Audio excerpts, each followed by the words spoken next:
Kecha Alloh bir saqladi. Jo'dan Madinaga qaytayotganimda bir mototsikl bilan urishib ketdik. Hozir mana kecha bo'lgan ozgina sifatini qo'yib yuboraman. Qolgan joyi yaxshi, hech narsa qilmadi, alhamdulillah. Yiqilib tushdi. Ular rozi bo'lsin, yonimda bir hoji akamiz bor edilar. Shu maslahat qilib, polis chaqiramiz deb bu yoq deb tursa, hoji aka $100 berishdi-da, o'zi Yamanlik, undan hech narsa undirib bo'lmaydi.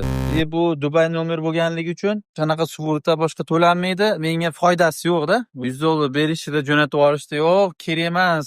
Hali aybli kimdaligini ham bilmaymiz. Pulni berishdi, jo'natib yuborishdi. Qanaqa bo'ldi? Shu benzin shoxobchasi deydi.